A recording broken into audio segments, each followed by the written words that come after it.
I have hit record. I have gone live. Oh, wait. I hit record, but I don't see any WAV. What'd you do? Wait, but when I talk, the green bar goes up and down. Are you zoomed into the wrong part of the WAV? I'm talking and the green bar is going up and down. Is it going up and down near the top? Is the waveform creating, but it's just a line? Or listen to the WAV it made. I don't know why you touched these knobs. I didn't touch any knob. You had to have touched a knob. I'll delete that. Okay.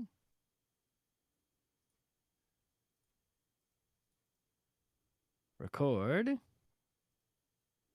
Yes. Hello. Oh, hold on. Got to unclick the R and press it again. Yeah, the green bar is moving. Talking. Okay, now it's working. I don't know what happened, but it is now recording. Weird. All right, Very weird. Get started. It's Tuesday, January 23rd, 2024. I'm Rim. I'm Scott. And this is Geek Nights. Tonight, we are talking about the games of MAGFest 2024. Said you had an opening bit? Yeah. So we were away at the MAGFest, and we came home. Oh, right. I forgot about the weird thing that happened with the smelly bits. Yeah, and so a package showed up at the door, and there were several packages that we were expecting that we got, and that was just fine. They weren't urgent. And one package, which was addressed to us, to our house, with a correct address on it. But we were not expecting this package, right? We just opened it. It was addressed to us. And inside this package were between $1 and I'd estimate $3,000 worth of hobo spiders of semi-luxury perfumes, clearly intended for a retail store because it included the testers as well. See, now if you had said almost anything else, I would have been less surprised. That was a surprising thing to be in that box. But my immediate thoughts were, this feels like one of those complex scams that happens via companies like Amazon. There's a couple scams, right? The one scam is when something shows up at your house you didn't buy, and what really happened is somebody else bought it, and they just wanted their Amazon account to say that they bought it so that they could write a verified review of it without actually, right? And the second kind of scam, which is illegal in the United States, is someone sends you something, and then, haha, you kept it, you didn't send it back, and they try to charge you for it, which is flat out illegal. That's clear. That's because people tried that scam. I want to say the U.S. had to pass like a very specific law about that exact scam because it got so common. That exact scam has been shut down. You don't have to worry about that scam if you're in the United States. If someone sends you something addressed to you, right, it's yours. That's effectively considered a gift. Yep. So whatever's going on here, irrespective of morals, ethics, or what you might do, you're under no obligation to give that to anyone. What's going on here is a legally ambiguous situation. What has happened is this package, which was addressed to us, has a second shipping label, right? And that second shipping label is to a drugstore in Canada. Ooh, reused box? What? A reused box, possibly? No, I think what happened is both labels, the one addressed to us and the one addressed to the drugstore in Canada, both have the same return address, which is a warehouse in North Carolina that deals in this kind of merchandise. So clearly what happened is someone packaged this up and slapped a label on it so it went to Canada, and somehow accidentally a second label was slapped onto it for us, right, at the warehouse. And then I don't know which carrier the other label goes to because it doesn't have a carrier named on it. It doesn't say like FedEx or anything. It must be some international carrier or USPS or who knows. But it doesn't have a USPS logo. It just has the Canadian address. And so the other label, the one with our address, says UPS. It's clearly a UPS label. So what happened, obviously, is that once it had both labels on it, a UPS courier had it, scanned our label, and thus it ended up at our house. Yep, I guess 50-50 shot which label gets scanned. Well, I don't know. I don't even know if the other label is UPS, but our label is actually kind of a messed up label that's like all fucked up printed, and the other label is clear as day, but ours is on top and the other label was on the side. So, but I guess once it's in the hands of UPS, they're going to scan the UPS label only, right? And the other label, if it is not going to happen. So that label got scanned, therefore the package came to us. So I probably could just sell all this merch somewhere, right? And collect some money. Obviously, it would be less than the actual retail price, but regardless, not a bad haul for free, right? Yeah. However, I'm like, well, let me make sure, right? I'll do a good faith effort because I don't, if I just go on eBay and I start selling testers, that's gonna look real shady. Yeah, that's exactly the kind of account that would hit someone with the triangulation scam. I don't want to mess up my eBay account that's from the 90s. Anyway, so I called, right? First, the warehouse.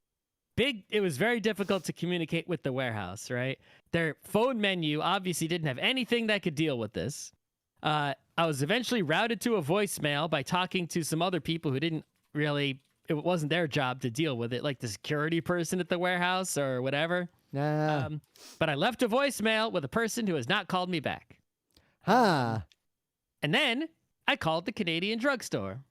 It was very difficult to get to a human being at the Canadian drugstore, but I did get to the manager of the Canadian drugstore in distant Alberta. It's really fucking far away. It's like hours northwest of Edmonton on the border with BC. It's way out now there. This is the trickiest part. If you're in a situation like this where someone else messed up, there is an amount of effort that a reasonable person is willing to go through before it just becomes a waste of time and it's not worth the effort to try. Most people would have done zero effort, right? Yeah. I did 1,000x more effort than most people. So I called the Canadian drugstore and I'm like, hey, this was supposed to come to you. It was coming from North Carolina. I have it. If you're expecting it, it's probably not going to show up and you shouldn't pay for it. And they said, all right, thanks. They were Canadian and friendly and they were intelligent and knew what was up. And they got their accounting person, I guess, to, not pay for it, right? And they told me to call UPS to see what could be done there. I'm like, oh, all right, I'll call UPS since I don't know what the other carrier is. So UPS was difficult to talk to because their phone system also doesn't have anything to handle this particular scenario, right? If your scenario is outside the bounds of the options available, what are you going to do, right? Nothing. But eventually, UPS actually blocked the push 0 to talk to human. They're like, whoa. When I pushed 0, it was like, I know you want to talk to a human, but you have to go through our menu, tough shit. But I was able to get a UPS human who then I did the you call me back later option, right? And they notified another UPS human who was like a regional person or of some kind, dispatch type job. I don't know exactly how they work. And that person called me, and they were very intelligent and understood the scenario. And I explained to them everything. And they said, okay, most people wouldn't have called or said anything. Yeah. Right? But they also said that they will try to contact the warehouse, which I failed to do. So I assume that they will also fail. Yeah. Because we opened it, which they didn't blame me for opening it. They're like any reasonable person would open a package addressed to them. Right? I want to say there's some legal protection that even if you were not expecting a package, you have to me. You have a right to open it if it is addressed to you. Full stop. But it has the UPS, as far as they're concerned, it was a package from the warehouse to us that was successfully delivered because that tracking number has them as the return address and us as the destination, right? Yeah. So it's a big, heavy box, and I'm not paying to ship it anywhere, right? F that. And so they're like, listen, you opened it. And therefore, the only way that we can take it and send it back where it came from is if they put a claim on it as damaged because it was opened. And I'm like, well, I mean, I could just close it and they wouldn't even know it was damaged. They're like, nope, can't do that. He needs to convince the warehouse people to make a claim to have it sent back to them. And I guess otherwise, question mark means... I'm pretty sure if there is not rapid follow-up by these people, no one's going to contact you again. And unless you take extraordinary efforts, that's just your perfume. I'm pretty sure. And the only thing that I can see happening that would not be the scenario you just described is the very small chance that when the drugstore decides not to pay, that then the warehouse would suddenly take notice, right? That's the only chance I could see of this going in a different direction, is if the warehouse takes notice after the drugstore doesn't pay, and the drugstore knows that has my phone number, right? And I left the voicemail at the warehouse. Yep. So if that's the only, if that doesn't trigger a fixing of the situation, then I just got mailed a bunch of retail merchandise that we can either use, keep, share, and or sell. Which ain't bad. I could trade this for like a television, probably, right? If I were a betting man, I would bet that you're going to get to keep that perfume, and no one's ever going to contact you again. I'm like 75% sure we're just going to sell this and put it in our bank account, right? Yeah. I suspect a small number of those vials are going to end up staying in your home, is my personal guess. I don't even know if they smell good. I haven't opened any, right? I mean, I find that they're luxury brands such as Gucci and Marc Jacobs and whatever. In my personal experience, I have found that I do not like the scent of most extremely expensive perfumes, but I like the scent of much cheaper perfumes. You know what? The thing is, not really sure, right? The thing is, every perfume I smell that's from that's like a brand perfume, right? They all smell like perfume section at the department store. Yeah. I can't tell the difference between them very much. In order for me to tell the difference, I have to have like two next to each other where I can smell one and then smell the other one immediately. And then I go, I smell the difference. But if you just spray one of them at me, it doesn't matter which one. I'm just going to be like, smells like department store. Right? There are 5 I can differentiate very specifically. Stetson, just because I wore that when I was in like middle school and high school, and then I stopped because I grew up. I'm an adult. But Stetson has a very distinct smell that I will pick out of a crowd. In a department store, I can pick out Stetson from the other perfumes, just like in the wall of smell. I can pick out the category that I would say I only smell when you're at a high school function of some kind and all the boys are wearing generic cologne. I can pick out that generic cologne smell. And all my Badger beard oil smell very different, but that's not really perfume. The only perfume memory I have is that I have a memory that I smelled Chanel No. 5, which is like the most famous perfume, I guess, right? Even I know it. And that I thought it smelled good. I don't remember what the fuck it smelled like. I don't know if it actually smells good. I just have a memory of it smelling good. I bet the way the human brain works. If you sprayed some, I wouldn't, and like covered the bottle, I wouldn't know what the fuck it was. I bet. I might even think it smells nasty right now. I don't know. I bet if you smelled it again, it would trigger that memory and you would be like, oh shit, that's Chanel No. 5. And it'd be weird that you remember that. It's possible, but I have no clue. I just have a memory of smelling it at some point. There is a lot of neurocognitive research showing that, saying, wow, that actually does smell good. That's no wonder it's famous. Smells are some of the most powerful triggers to recall an engram from human memory, like more so than almost any other thing. This is not a memory. This is something I heard elsewhere, is that the cologne that Napoleon wore is apparently still available. Like, and it's like cheap. And it's not that expensive relative to perfumes.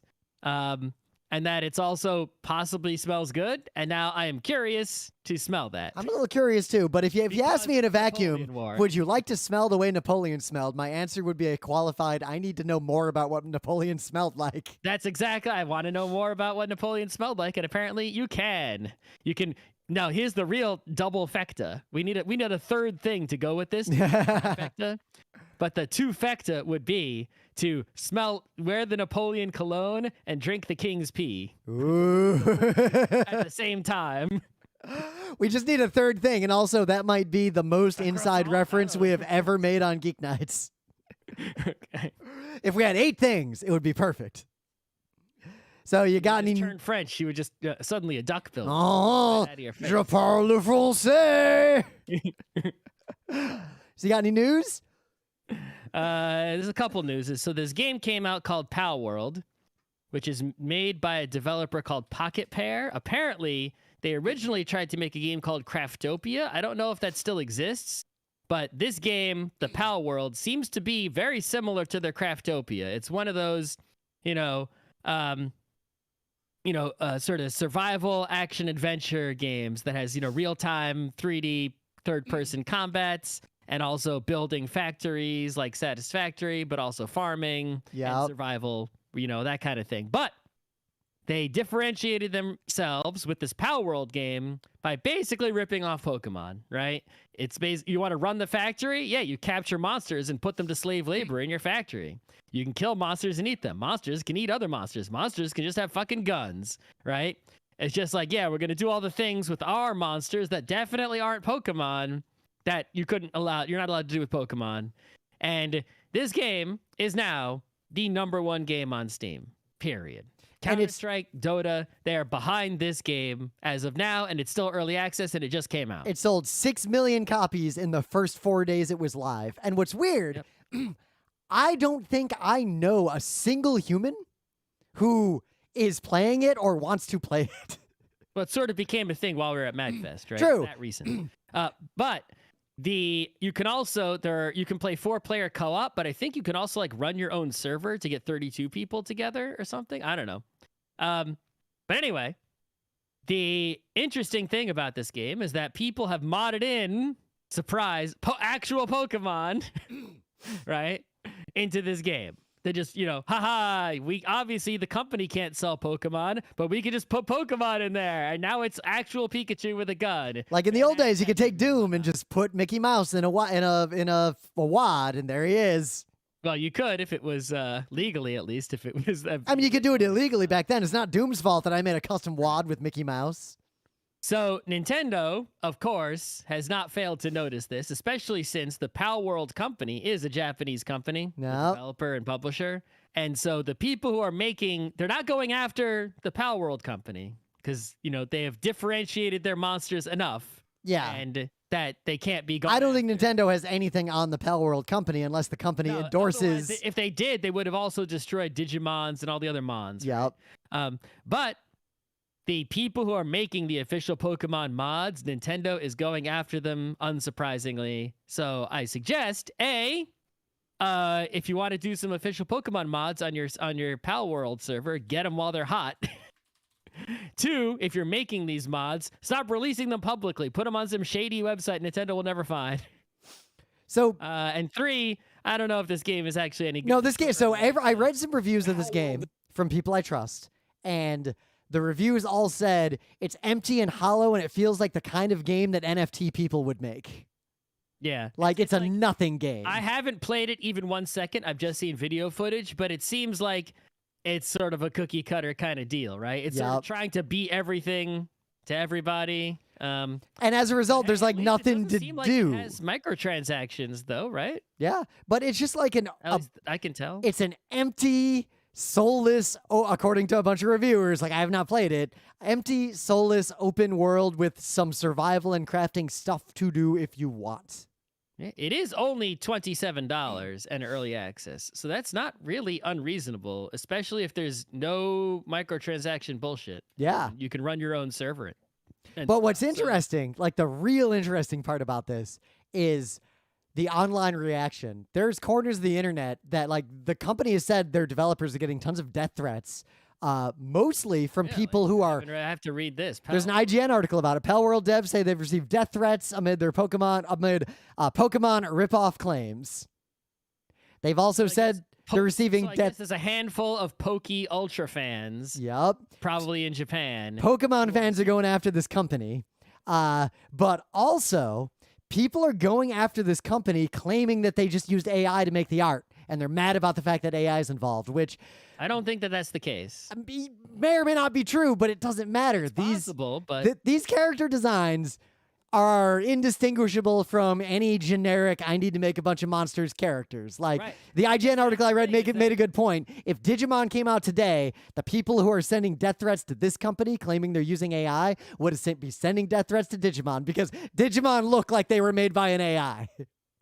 Yeah, I mean, none of these creatures, it's like, yeah, they look like someone made a bunch of, Pokemon imitations that are different enough to avoid lawsuits, right? Yep. And it's like, but none of them are like particularly inspiring or charming or like you want to have a figure of one of them or, merchandise or anything. But I guess people who play this game might become attached to some of these characters, right? Even though, who gives a shit? Yeah. But it's really fascinating. There's tons of these articles talking about people who either are making shit up, saying that this company used AI, or are trying to prove that they're using AI. And it seems like it's almost become a proxy for a subset of the internet for people who are mad about AI in general. And this is just the company they're going after. Seems like one story that got republished on every single website that, is an AI-generated website that republishes news. Yeah. There's a weird Reddit thread about it too, but I read all these articles and I can't find anything that appears that this company did anything wrong. So I feel like what might really just be happening is a new game came out, it's really popular, and people seem to get mad whenever something's popular and get weird about it. I don't know. They're digging out like tweets the CEO made a long time ago talking about, hey, what if I used AI to generate Pokemon? But those might also themselves be fake tweets and there's no links to them. And it's the old soldier jumping in front of the whatever meme, right? Yep. Like weird nerds. But in other minor news, right? Polygon has an article about this study, right? I can't actually find the data from the study that they're talking about. It might have just been like a study they did themselves. Polygon surveyed more than 4,000 Americans over the age of 18 about their anime consumption habits. So basically, this is the study, and they haven't published their raw data that I can find. But they did the study themselves, okay? And this is just their report on it. Yep. And basically, their study is that, hey, yes, indeed, what you thought, anime is way more popular than it appears to be. And you can read all these numbers yourself, because obviously we're going to put the link here on our website and in our notes and everything like that. Yep. It's another one of those things like you always like to say where, on one hand, duh, obviously I knew this, but on the other hand, there's a difference between feeling like you know something and having data to show it. Well, I think the thing is, I've been saying this for a while, and now I'm more sure of it every day, is that there is a huge, I guess, I had the right word for it and I forgot the right word, but there is a huge separation between how popular we think a thing is, or how popular a thing is perceived to be, Yep. and how popular a thing actually is. Well, case in point, it's people who are fans of, I don't know, random generic TV sitcom. It's not like there might be hundreds of millions of people watching that sitcom. How many of them are going to go to a convention about that sitcom, or even about sitcoms, or even think to mention it to people in most conversations? Like, it doesn't come up. Yep. So the image of an anime fan is things which are popular but do not appear to be popular because there is no talk about them either amongst the people or amongst the media, right? There are things that are unpopular that appear to be big and popular because, like, they're in the movie theater and someone's doing a promo circuit and Marvel comic books, Marvel comic books, ads, and there are, AstroTurfs, and it seems like it's a big deal, right? It's like, you could have something where, like, one person tweets about a thing, and then maybe there's 5 people who are in agreement. Yep. And then someone does a news story on it, and then every news outlet copies that news story. And now what was just 5 people seems like a fad and a trend, and then people get in on it. But how many people were ever actually in on it? Right? I mean, even go back to our panel, that whole Fortnite thing. Fortnite made a change, and if you looked at the internet, you would believe that everyone who plays Fortnite is up in arms and they're going to quit the game. And then when all the people who said they quit were quit, Fortnite was like, yeah, that was basically 0 people. Right. So this is, and sometimes it's actually true. Thing that seems unpopular is unpopular. Yeah. And thing that seems popular is popular, right? But anime has definitely been just mainstream, generically popular. There are definitely tons of people who watch a lot of anime and would never think to even mention that fact to other people. Mm-hmm. So, I think that's just something we had to, be aware of is, the perception of popularity and the truth of popularity are strongly disconnected in many ways. So, in one last little bit of news, this has been making the rounds for a while, but I just wanted to highlight it because this is one example that's very specific. There's a board game called Kelp. Looks like a cute game. Like, I don't have any strong opinion on it. I haven't read the rules. It was on Kickstarter. Yep, it was Kickstarted. I saw it, but I wasn't interested. And because it's a small Kickstarter, it is only available via that Kickstarter or the pledge manager related to the Kickstarting on Kickstarter. Like, there's nowhere else to buy it unless you go to the secondary market and like buy it from someone who already bought it from that pledge manager But from the original Kickstarter hasn't Kickstarter. printed and shipped yet, so you couldn't buy a, Oh yeah, well, we'll get to that. That's true. It has, so despite the game having not actually been delivered to people yet, it appeared on Amazon and eBay and tons of other dodgy websites and got really popular. And the people who made it put out a press release saying, and I'm quoting, "At the moment, Kelp can only be purchased on our pledge manager. We have discovered counterfeit copies of Kelp on platforms like Amazon, eBay, Frugo, worldwide." And it goes on to detail everything they know about this situation. And this is not the first. This is not going to be the last. This is going to be a problem that's going to escalate rapidly because board games like this tend to get printed in a very small number of facilities around the world. And it's very easy for anyone involved in that process to just print more or just look at images and recreate a shitty version of the game and then print it at a similar kind of facility. There's no checks on this stuff. It's not like every factory does a full copyright check of every random job that gets sent to them.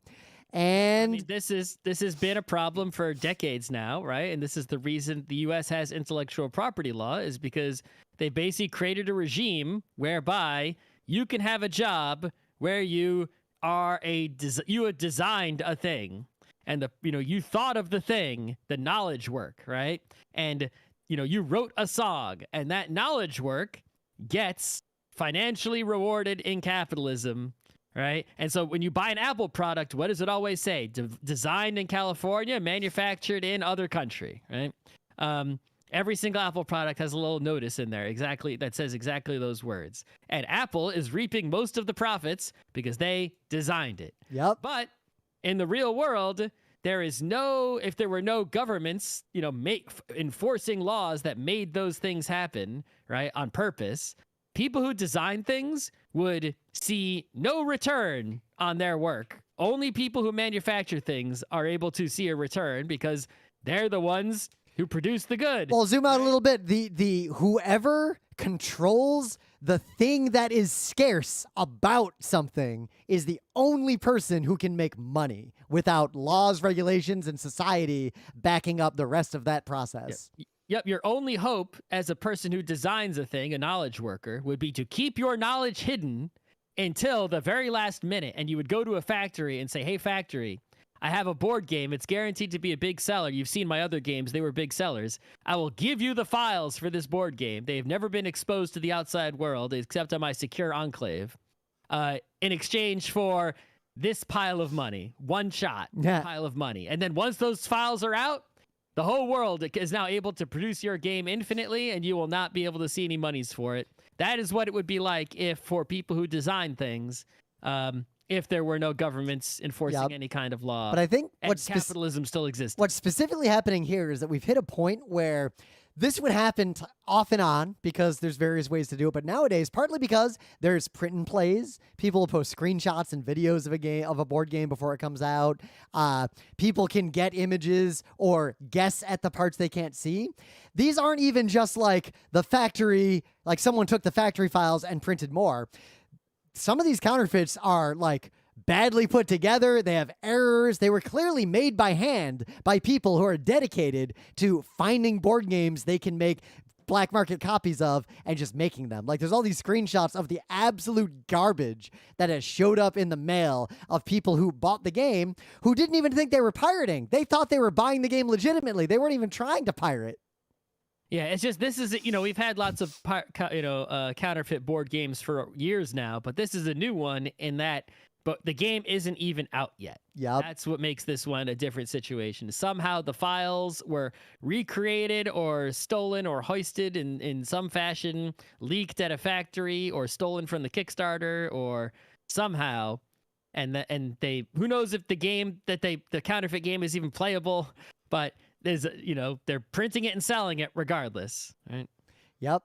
But I guess be ready. This is the tiniest tip of an iceberg that's about to crash across the entire tabletop world, except for those games that have minis for now.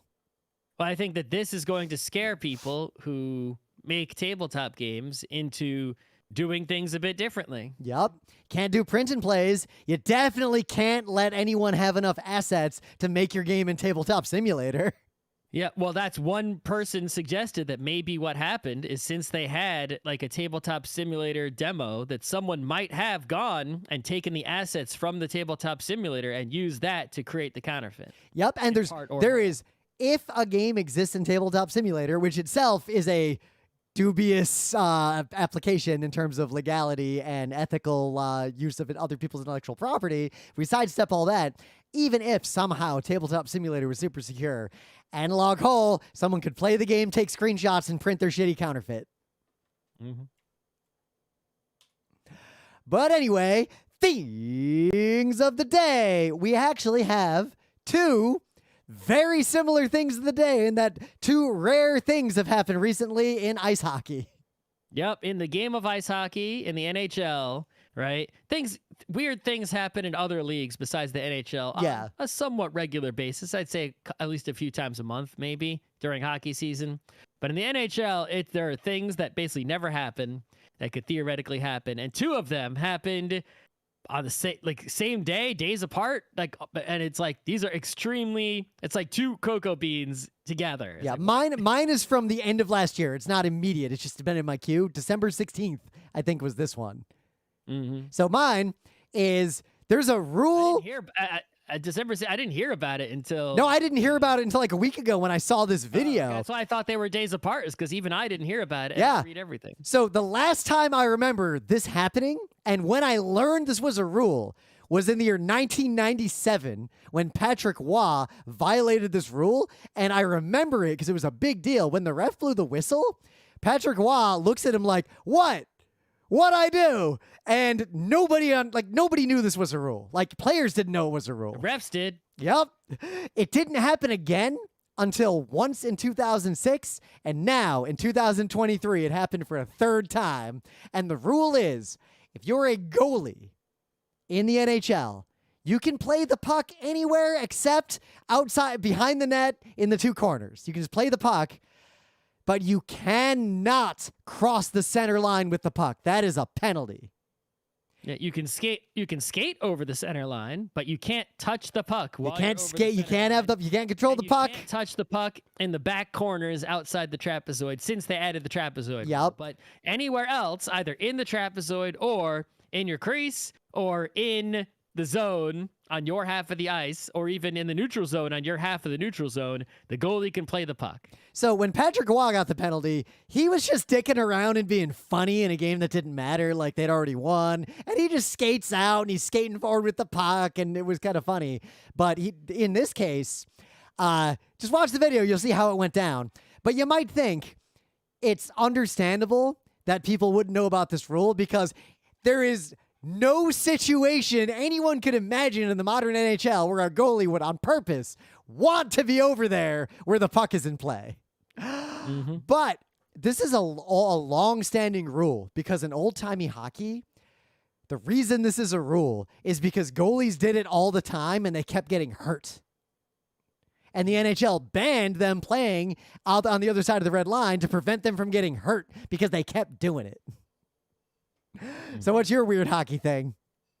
So, in the game of ice hockey, if a team gets a penalty, the ref raises their hand, and when the penalized team has control of the puck or basically touches the puck at all, right, they blow the whistle and say, hey, we're going to stop playing because we got to put one of your players in the box. But let's say Rim's team gets a penalty and Team Scott still has the puck. Well, we're going to raise our hand to let you know that a penalty has been called, but we're not going to stop you from playing because, well, the team that has the puck didn't do anything wrong, right? What if they score a goal right now? Yep. And right, we don't want to stop them prematurely. They got the same rule in the NHL if someone's injured on the ice, unless they're grievously injured, where they won't stop play until the team that has the puck in the offensive zone no longer has the puck.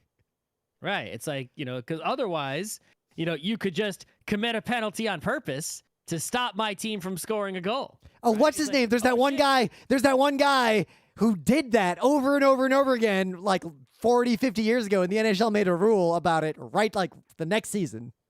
Right. So obviously you can't have that penalizing on purpose to stop play, to stop goals. So as long as you're not the team that was penalized, if you're touching the puck, you keep playing. Yep. And you know, in that situation, that if the other team touches the puck, the whistle will blow immediately.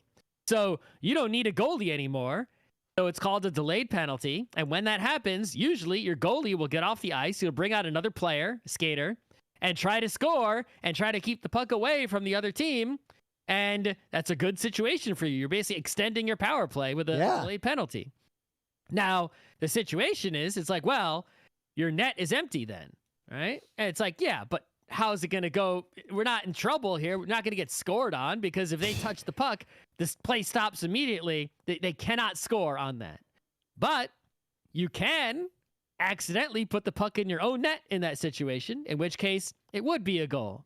And I've known that. Everyone knows that. That's not an unknown mystery. It is the most common cause of own goals in the NHL is this exact situation, but own goals aren't that common.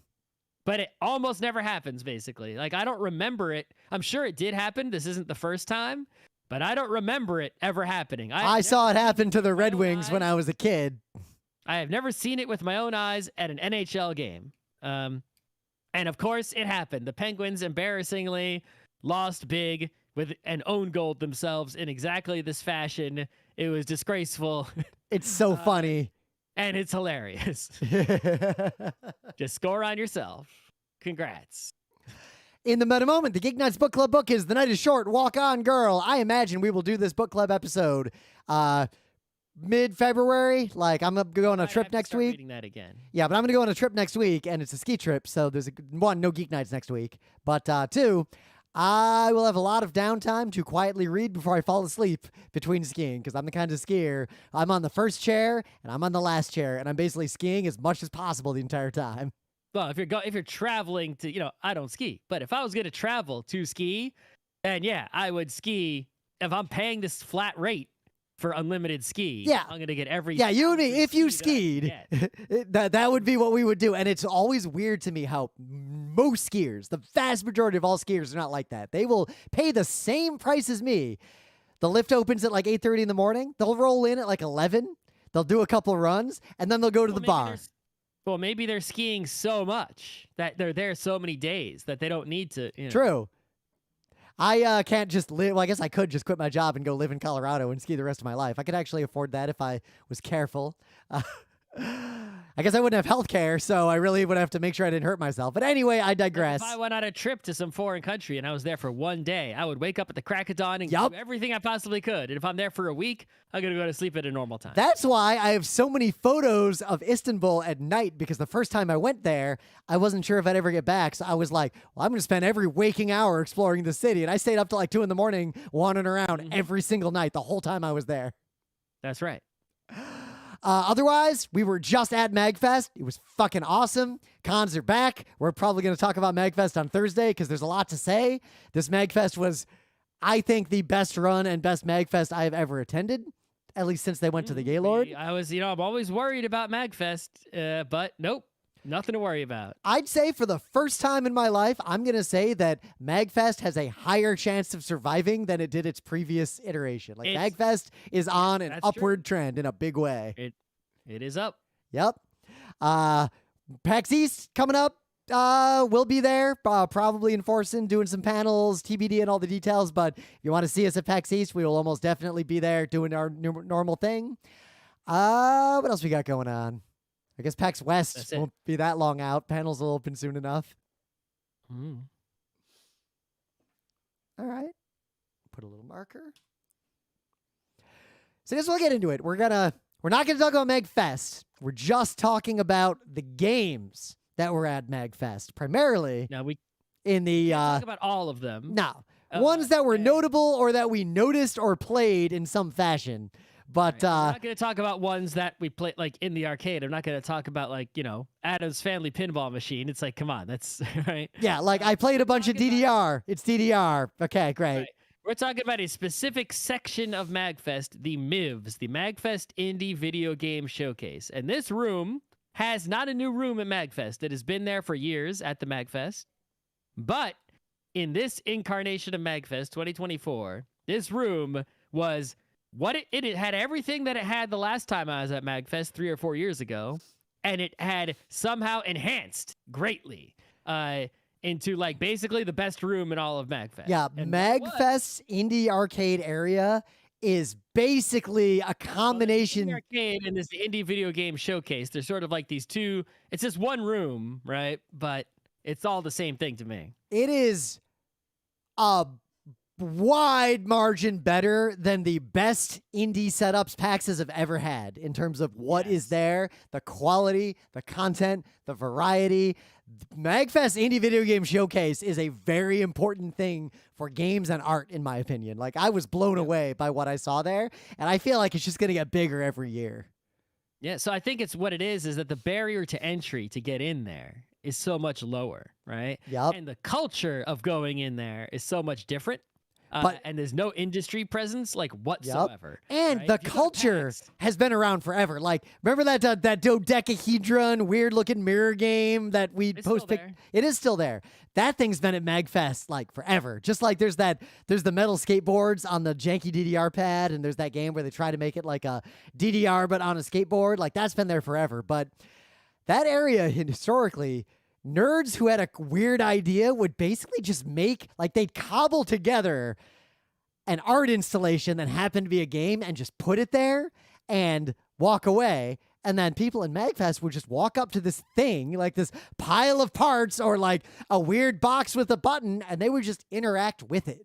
It's literally the kind of thing you'd see in a weird museum. And I credit not just MAGFest for making the space, I credit the handful of people who have been bringing their elaborate nonsense to MAGFest for the last 8 or 9 years, just keeping this space warm for the creative explosion that has appeared this year.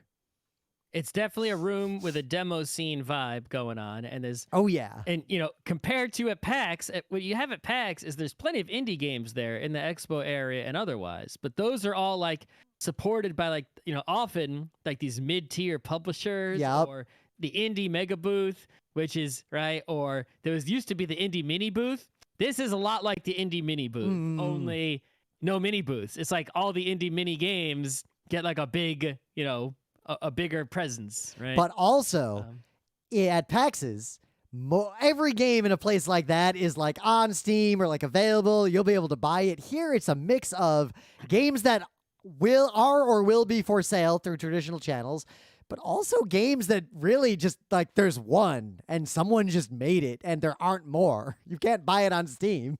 Yeah, I think that's the other thing is if you're going to PAX, is you have a game you're trying to sell for money at some point or already selling. Whereas here, some people just make a game, the kind of game that they would throw on itch.io and not ever care to make money off of. But they'll come and set it up at MAGFest to be played. Yep.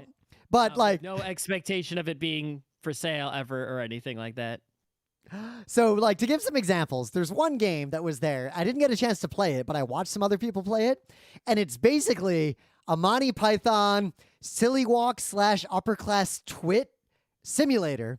But the control is a giant bowler hat hanging from the ceiling that you put on your head and try to balance. And that's how you control your twit. Well, 2 people wear the hat simultaneously. Yeah. Right? So it's 2 humans. 2P1H. Hat that is suspended from a trestle of some kind, right? And 2 humans strap their heads into this hat, and they give you a skull cap because otherwise it'd be gross, right? Yeah. And then you have to cooperatively use this hat to control what is happening on the screen. The line to play the game was long, but I don't feel like I needed to play it to understand what was happening when I looked at it. I saw 10 seconds of gameplay, and yeah, I'm glad that was there. That's a cool thing that someone made. Mm-hmm. I know that's not a thing that anyone's going to be selling, right? Yeah, you're not going to buy the big hat game on Steam and then a giant hat comes in the mail. Put the big hat. Similarly, right next to it. Put in a museum as an installation. Yeah, it's exactly that. That's why we keep saying these are hybrids of games and installation art. And there's a movement, there is a movement here that is centered around MAGFest. Well, there are some games that could be installations but some that are just you could just games. And Yeah, some well- you can even get. Well, like one that I played that I'm pretty into. You know, there's that weird Zelda 2 remake where someone just like redesigned the game. This one is actually going to be for sale. It is the Transylvania Adventure of Simon Quest. And it's basically the same as that Zelda 2 situation. Someone just took the essence of Castlevania 2 Simon's Quest, but re-implemented it better and avoided compromising intellectual property so they can actually sell it. And I wasn't able to play it until about 2:30 in the morning one night when, for the first time in the entire con, the church pew that they had set up in front of the coffins, the real coffins that they had in their little booth, props to them for getting a real church pew and coffins, did not have anyone sitting at it, and I played it for like an hour, and it was great, and I definitely am gonna buy it and play it for real. There was an NES game. It was like a game that someone actually made for the NES. There's a whole section actually in there of games that people have made for old consoles, right? That run on those old consoles. Like there's nothing stopping you from making like a new game that's an NES game, right? But obviously, are new and not from the olden days. And it was just this cute little game where you pick a character. And your character has like some kind of melee weapon, sort of like a knife, it looked like. I couldn't really tell. But at the bottom of the screen is like popcorn, like a popcorn bag. And all these popcorn kernel guys come and try to attack you. And if you are touching them, then your health bar like is decreasing. And when you're not touching them, your health bar goes up. If you have your weapon out, your health bar goes down. And if you keep your weapon sheathed, your health bar goes up. So you can't just run around holding your weapon out all the time. You have to strategically stab quickly, like stab, stab, stab. And when you stab these guys, they pop into popcorn and fall to the bottom. Some of them are blinking. If you pop a blinking guy, then he'll turn into a popcorn, and any bad guy that popcorn touches on its way down will form a chain reaction of popping, and you get a bunch of points. That's the whole game. The game was surprisingly clever and interesting, given the simple concept. I just kept playing it, even though there wasn't more going on. I found an easy strategy to rack up a high score, going back and forth off the edges of the screen, Pac-Man style, to because the bad guys just come right at you. They don't have any sort of intelligence. So I'm on the left side of the screen, they all run left. I switch to the right side of the screen, they all turn around and come the other way. And then eventually I pop one guy who makes a chain reaction and sort of clear things out so it's safe. And then I just kept doing that for a long time. And then eventually the pressure did mount enough. I thought it would sort of cap out and I would be able to play forever. But eventually I did, I guess through lack of endurance or increasing number of bad guys, I died. And that was that. Yeah. The person who made the game was there, and we discussed and recognized that fact. And I said, you know what you should do? You should make the popcorn go up. I was surprised. I thought the popcorn was going to go up and create sort of a Bomberman-like pressure where the arena shrinks. But that never happened. And I was like, I was expecting this to happen, and it didn't happen. And they said, and that was that. And I'm sad that I can't remember the name of the game, and I took a photo of my high score and didn't take a photo of the game, of what game it was. A game that we played together, and I played several times. And actually, it was made by a former coworker of Emily's because they both worked at the same game studio. Nothing good can come of this. Has some big Nidhogg vibes in that it's one of those extremely tight, like knife fight in a phone booth kind of symmetric direct competition games. It's a gunfight in a phone booth, to be more precise. In this case, true. So basically, you got two little guys standing in a very small space, and there's a hole in the ceiling. And you can punch a little bit, and you can jump, and that's it. You can punch each other, just knock each other back a little bit, and you can jump. And after a few seconds, a gun falls. And then a few more seconds later, a bullet falls. And you can only get a point by holding the gun and the bullet at the same time and successfully shooting the other person. But you try to shoot the other person. If they're too close to you, the gun will actually be behind them, and it's like you'll be holding the gun and using like their shoulder as an armrest and shoot behind them. You have to be far enough away from them that the bullet is actually the gun is gonna actually hit them. But if you're holding the gun, so easy. You can't punch. So if you're holding the gun, the other person's got the bullet. You got to throw the gun and try to hit them. But if you mess that up, they might pick up the gun and they already have the bullet. It's a really tight game, and it just forces you to win. Like, you've got to get over the line. It's like a really hard, tight duel. It feels a lot like Nidhogg, and that is a genre similar to Outlaw that I'm just a fan of in general. I love that genre. But the cool thing is they had it set up in an arcade machine, and part of what has helped this creative explosion is just in the last few years, there are multiple companies and multiple avenues to very easily build, buy, or otherwise craft full-size arcade machines that have arbitrary stuff inside of them. Like, it's gotten, the barrier to entry has gotten a lot lower. All you got to do is you get some wood, and if you have woodworking, you can make the cabinet. Yep. Right? And then inside the cabinet, all you need to put is like a Raspberry Pi and a screen. Basically. And a power cable. And then controls, you can just buy joysticks and buttons anywhere. And there you go. You got yourself an arcade cabinet, decorate it how you would. Yep. So there was a Black Emperor, and I did get to play Black Emperor. And Black Emperor. Yeah. Yeah, it was. I gotta say, Black Emperor, now having played it, if you don't know, it was the Omegathon finale at PAX West. The controls on it are extremely tight and good. Perfect, basically.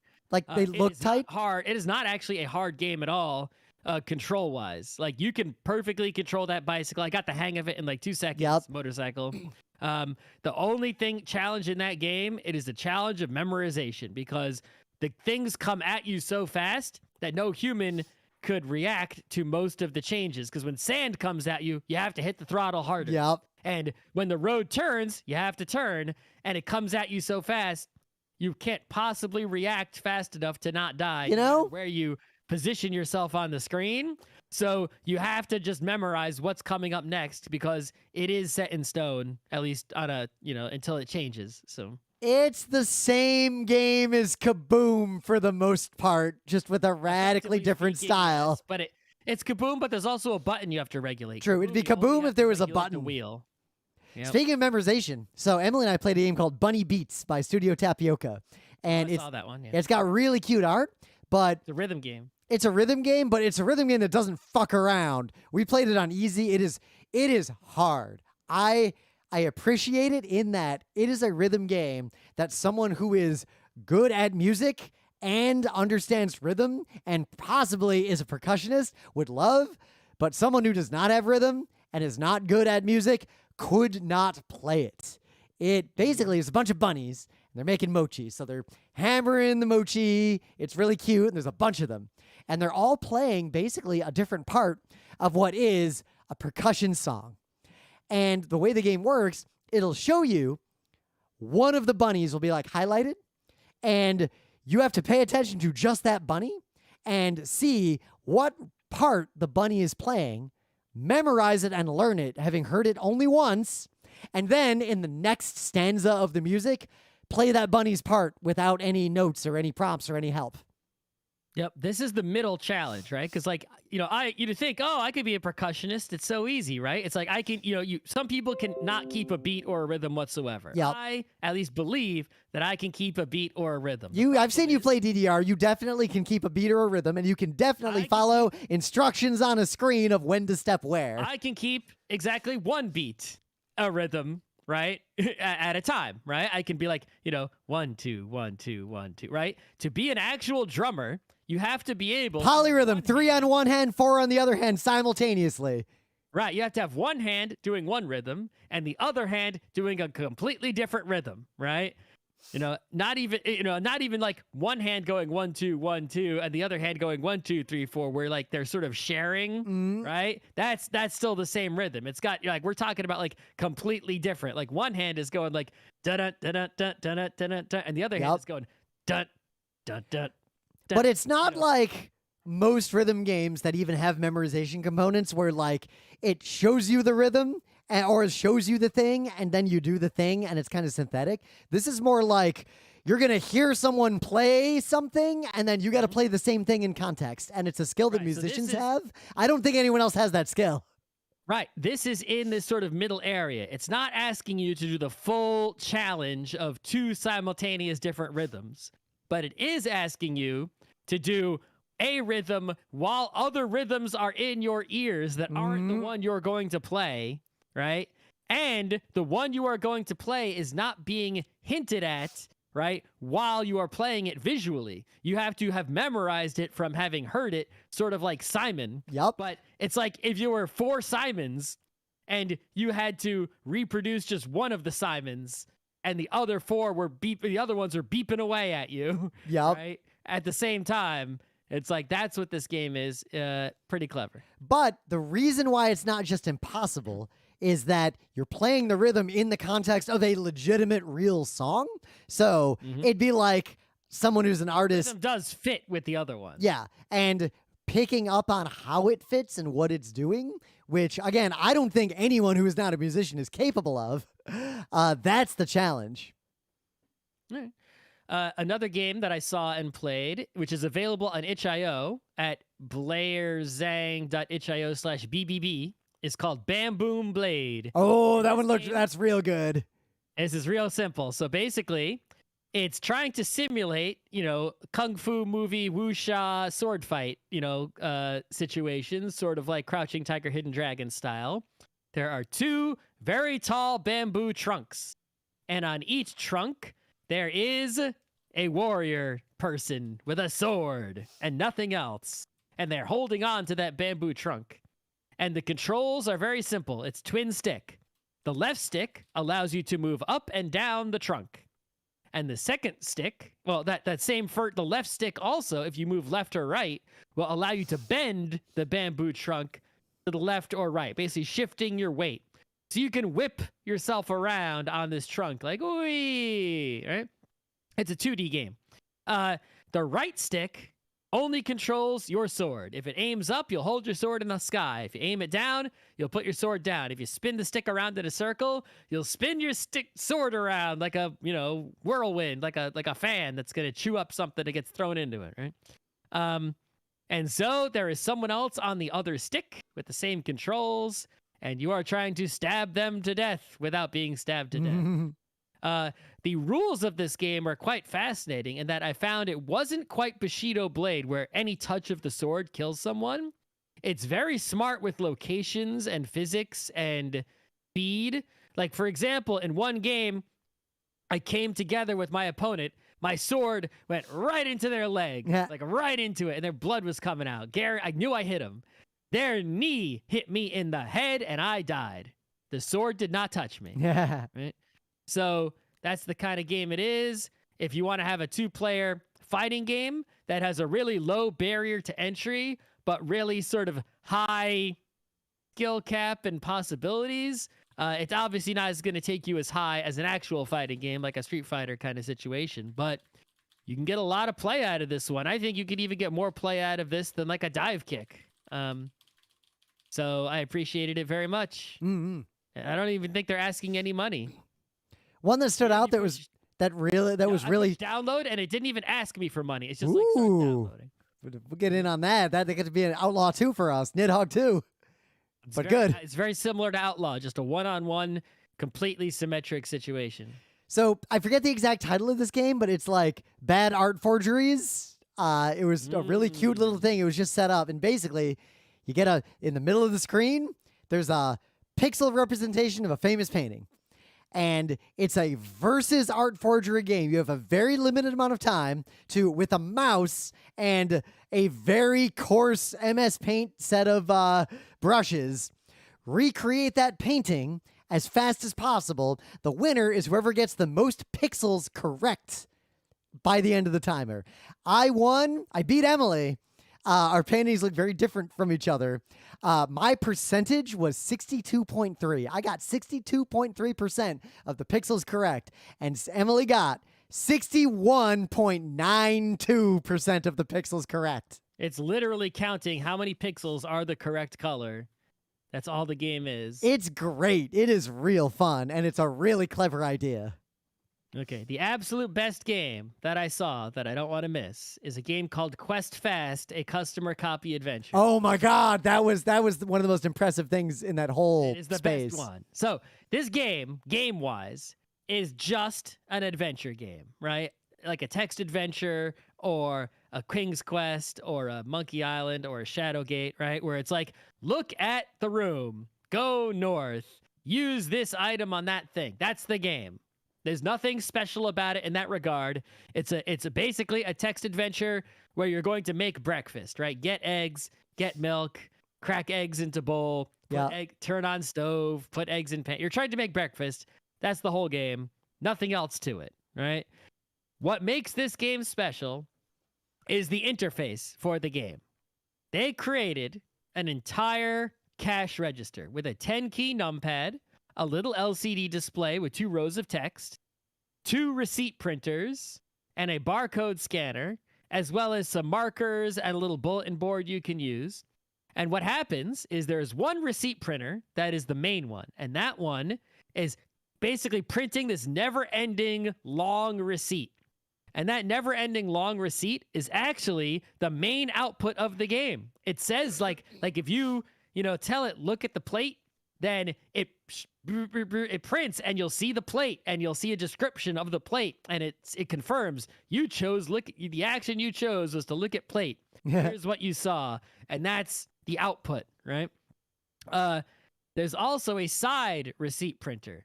Whenever you acquire an item, it prints out a tiny little receipt and cuts it, and you get a little slip of paper that has that item and also a barcode on it that represents that item. There's also, I think, like 7 barcodes that are like always just there.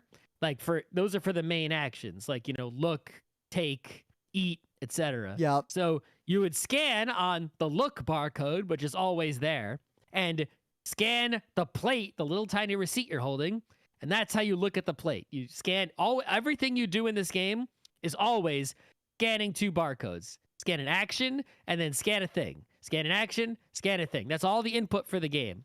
And the most genius thing is that on the main receipt printer, the big long one that's going infinitely, that has all the output from the game, when it prints the room you're in, right, it actually prints out a little picture of the room you're in.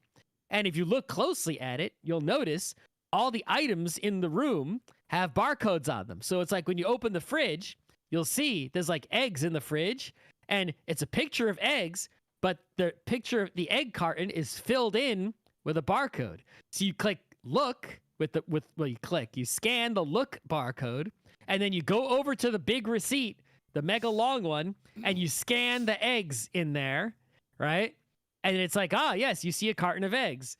And then you scan take eggs, and then the tiny receipt printer prints out a little receipt with the eggs. And so that way you can go to a different room and still have the egg barcode available now to do something else with, right? That's the whole game. But what shocked me the most, not only did they have this genius input system for a basic adventure game, but that it was functional and responsive and fast. Like, you scanned and it printed out quickly in shocking resolution. It didn't run out of paper. It didn't run out of ink. Maybe I just got to it when it was working well, but it was working so well. Like, it was probably might have been faster than Shadowgate on the NES, right? It's like beep, beep, right? You were going fast in this game. It was an impressive game. Just what an installation, that setup right there. It was made by Team Registration at WPI IMGD. Quest Fast, designed and developed by Eddie, Garrett Sheehan, Zihang Chen, and Lexi McFan in just over a week. Took them over a week to make this. Some genius kids over there at WPI. So I think we've gone on long enough, but suffice it to say, MAGFest. That was only a small sampling. I got more. There were genius things happening. I mean, I was looking at the website, and there were games I see on the website that I did not notice, despite trying to explore that area. All of these I saw, but not all of them were genius. I didn't even get to talk about the Book Ritual or Hair Na or Tug of Peace, which I won. Get to talk about Dr. Garf. Yeah, or South Scrimshaw Text Adventure with the giant whale. Yeah, but yeah. It was just so much going on in that room. It was like that room was at previous MAGFest, but it was like twice or at least twice as stacked as it was previously. Like I could have spent way more hours in just that one room. Yep, like it was notable how expanded and amazing that room was. I cannot praise it enough. Good job, MAGFest. I think MIVS is going to grow and be a very, very critical part of that con forever. The way I see it is like if you look at anime cons, right? They got their dealer's room. Yep. And then they got their artist alley, which is really just cheap dealer's room, right? This is more like installation alley. Right, but that's only half of it. The other half of it is just booths, normal old booths, not installations, right? Only the arcade part is installations. But it's like if there was a second PAX Expo hall that was super low rent, and you couldn't get in there if you were a real company, it wouldn't let you. But it's just like the cost to get in there was so low, and the culture of MAGFest is being what it is. So Scott, speaking of the cost to get in there, do you know how that room actually works? Do you have to like apply? And no, so all the people who want to put something in that room, they submit a video of uninterrupted gameplay between 30 seconds and 2 minutes. The judges watch the video and decide if your game is accepted. You are given the space, you are given power and tables, you are given free badges, and you're given the right to buy a hotel room in the Gaylord. Oh, that makes me want to make. Yeah. I feel like we got to make some. I want to try to make. Because we did not win the sweet raffle, so now I want to make a game and try to just get the hotel room. Right? I'm thinking real hard. Yeah.